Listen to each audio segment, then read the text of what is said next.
Alright, we are working some calculus. We're in this section right here, evaluating limits analytically. And I believe we're doing 10.2. That's exactly what I want to come up. Right there. So we want to evaluate this limit and then throw our hands up in the air and say I did it, right? So we got the limit as x approaches 0 of x over the square root of x plus 11 minus the square root of 11. So let's go over to the whiteboard and check that out, everybody. Gather around. There's a tornado coming. Alright, something's coming anyway. Maybe it's the boogeyman. It's almost Halloween. Alright, we got the limit as x approaches 0 of x over the square root of x plus 11 minus the square root of 11. Alright? I was quite amazed yesterday. I was looking at my statistics on my YouTube videos, and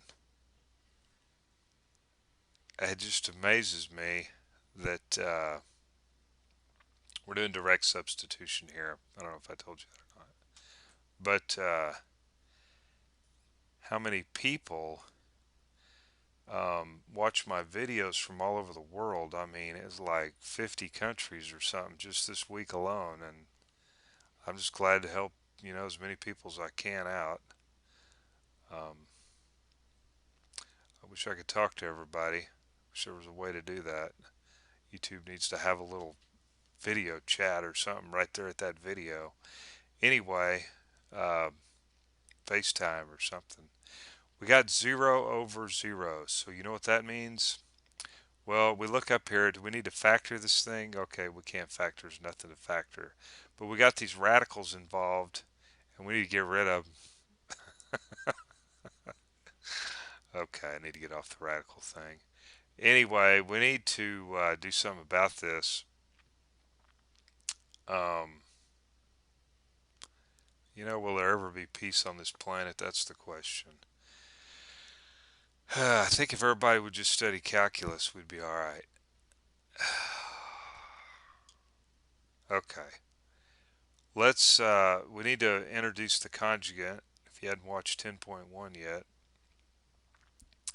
And that is, we're going to, let's do a divider here. Let's draw a line in the sand. Okay. Um, the limit. I guess I shouldn't be talking about politics. I'll end up losing viewers fast. I think everybody's just kind of sick and tired of the whole thing myself.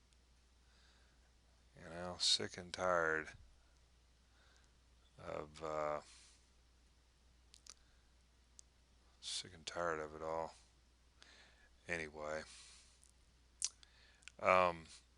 we got a minus. So what we want to do here is we want to put an x. We want to do, instead of a minus, let's do a plus. Plus. And what we do down in the denominator, let's do up here in the up in the numerator.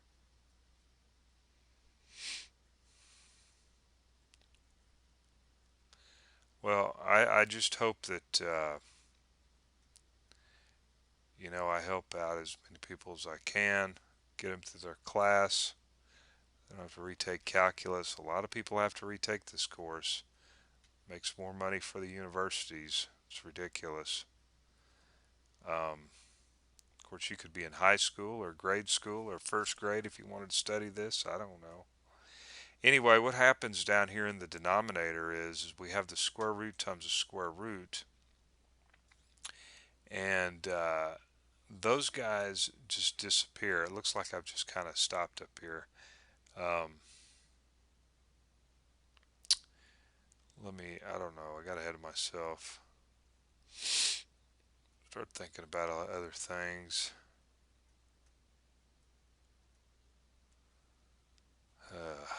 Alright, let's look at this down here in the denominator. We have a square root times a square root, so that's going to cancel out, and hopefully you understand that. And so we end up with x plus 11. Now, this is a minus, this is a plus, right? And so we don't have to worry about the inside terms. And see 10.1, see the video in 10.1, I kind of explain that. And so all we need to worry about is the first terms and the last terms, okay, when we're foiling this thing out. So we have the negative square root 11 times positive square root 11, and that just is what? 11, right? Because the square root times square root is, square roots just kind of disappear. All right, hopefully you understand the basic algebra on that. Now let's go ahead and clean this up. So we have the limit as x approaches 0,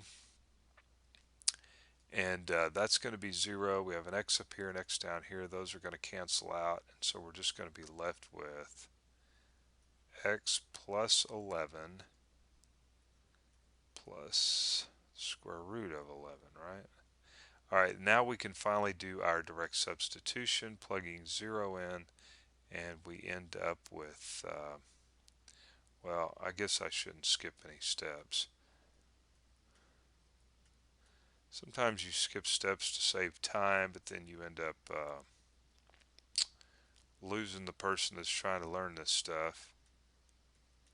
And so what do we have? We have 2 times the square root of 11, and there's nothing more we can do with that. So our original limit is equal to 2 times the square root of 11. Now let's bring up the page, hold our breath, and there it is. All right. So practice makes perfect. See you there.